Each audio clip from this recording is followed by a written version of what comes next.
வணக்கம். டாடா மோட்டார்ஸ்னுடைய பஞ்ச் இப்போ பஞ்ச் ஈவியா மறு உருவம் எடுத்து வந்திருக்கு அப்படின்னு சொன்னால் சரியாக இருக்காது. ஏன்னா இது முழுக்க ஒரு புதிய கார், ஒரு புதிய ஆர்கிடெக்சரில் ஒரு பார்ன் ஈவியாக வந்திருக்கக்கூடிய கார் தான் இந்த டாடா பஞ்ச் ஈவி என்பது. ஸோ அதனால தான் டாடா மோட்டார்ஸ்னுடைய ஆனந்த் குல்கர்னி நம்மளோட இருக்காங்க. ஸோ அவங்ககிட்ட நம்ம கேட்க வேண்டிய முதல் கேள்வியே நம்ம மார்ட்டின் கிட்ட கேட்ட அதே கேள்வி தான் உங்ககிட்டயே நான் கேட்க போகிறேன். இது வந்து ஒரு பியூர் எலக்ட்ரிக், ஒரு புதிய பிளாட்ஃபார்மில், ஒரு புதிய ஆர்கிடெக்சரில், ஒரு பார்ன் ஈவியாக வந்திருக்க வேண்டிய கார் இது. என்னுடைய ஒரு பார்வையில், ஈவன் சில வாடிக்கையாளருடைய பார்வையில், இந்த காருக்கு ஒரு புதிய அடையாளத்தோட, ஒரு புதிய பெயரோட ஏன் இது வந்திருக்கக்கூடாது, அதுதான் நான் உங்ககிட்ட கேட்கக்கூடிய முதல் கேள்வி. So first of all, vanakkam to all your viewers as well. Thank you so much for coming over here. I want to tell you that the active EV architecture is an architecture that is not going to be limited to one vehicle. It is going to be deployed on more vehicles. It's going to be deployed on 5 vehicles in all. The Punch is the first vehicle that we are deploying it on. So this is the first vehicle that we are going to start it. Now, why did we want to choose this? Because the Punch per se is an extremely popular and successful nameplate. In the last 2 years, since its launch in 2021, the car has very quickly become a leader in its segment. In fact, it has defined a segment. And today we are doing very good numbers with the Punch, and the success and popularity of the Punch is very high. Secondly, we wanted to therefore ride on that success. And therefore we said, if there is a form factor which is very well accepted by the market, if there is a footprint and if there is a look of the car, how do we enhance it? How do we make it better so that it does not have the limitations or the challenges of a legacy ICE platform, and yet it becomes a very capable, very aspirational, very performing kind of an electric vehicle. So the active EV architecture becomes an excellent aspect of this entire car. The architecture itself is split in 4 layers. The first layer is that of the powertrain. And the powertrain, which means the battery, the drivetrain, motor, gearbox, and the power electronics, that is one layer. The second layer is the mechanical platform. So it is the hard points where the wheels are placed, etc. The third layer is that of the electrical and electronics architecture, which is the screens inside, the features inside, the controls that we have, and the last layer is that of the cloud. So when all of this comes together, it makes up the architecture. The entire chassis, entire mechanical platform is completely redesigned. Meaning what? We have now done the floor pan around the battery. Our Gen 1 approach was to design the battery in line with what the vehicle was. The new approach on the active EV platform, or the pure electric architecture, is to say how do we do the chassis, how do we do the vehicle around the battery, and that's what we have done. Now it helps us in multiple ways. Point number 1, our batteries have now become very geometrically symmetric. They have become wider. The packaging inside has become better. So it improves the ability of our ability to improve the capacity of the battery, which is how, despite a very short wheelbase and a small footprint, this car has a 35 kilowatt hour battery.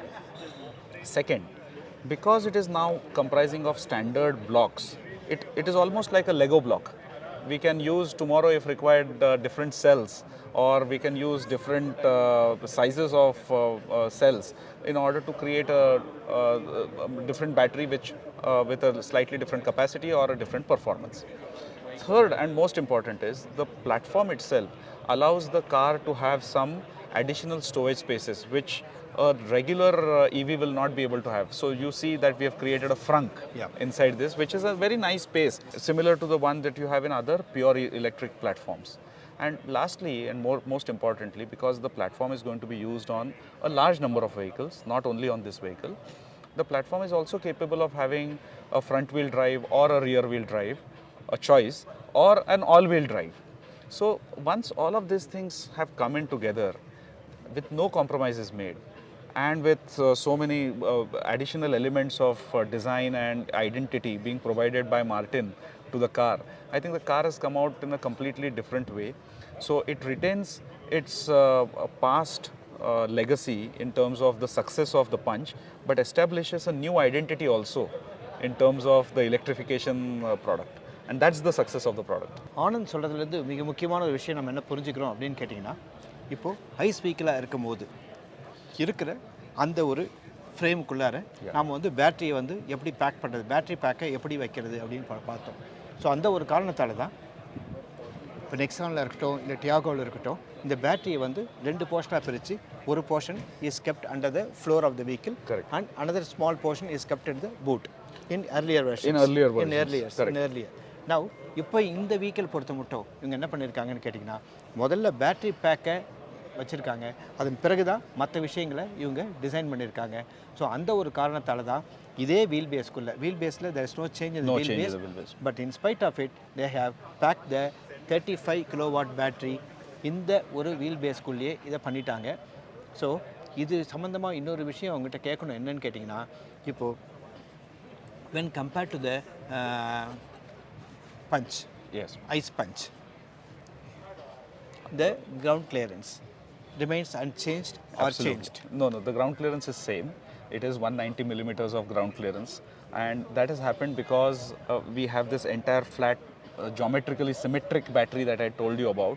So the floor inside has changed a little bit, but we've made some other modifications to the seat, which means the seating comfort is identical, same as that of the ice punch. There has been no compromise at all in that area also.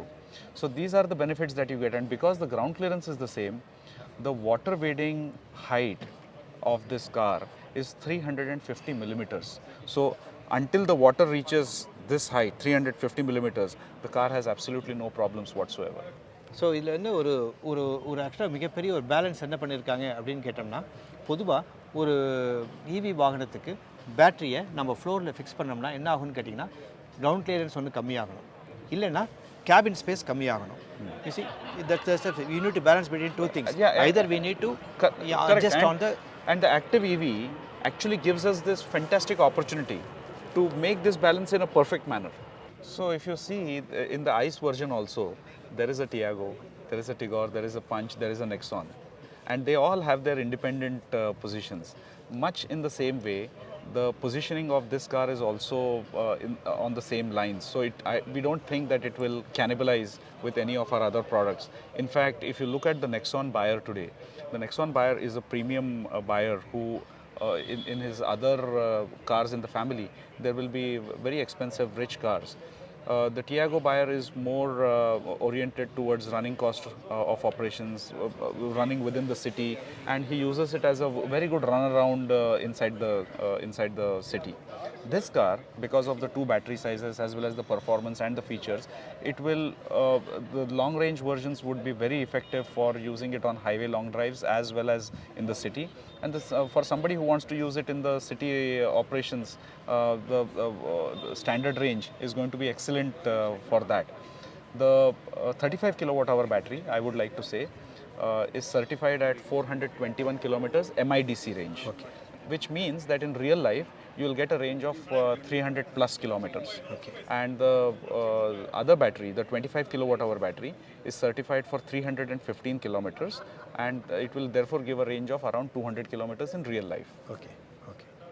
And that's good enough for a week's drive for many people. What are the things you have borrowed from Nexon, and what are the things you have borrowed from Punch? So it's a little difficult to say this, but there are some aspects. For example, on the top hat or on the in the body of the car, it borrows a lot of components from the Punch, and yet it has a lot of independent components as well. So, for example, the door trims, the seat belts, the dashboard, and the internal HVAC layout is borrowed from the Punch. From the Nexon EV, we've borrowed the infotainment system. We've borrowed some elements of the seat. The seats are ventilated, so some elements of those components are taken from there.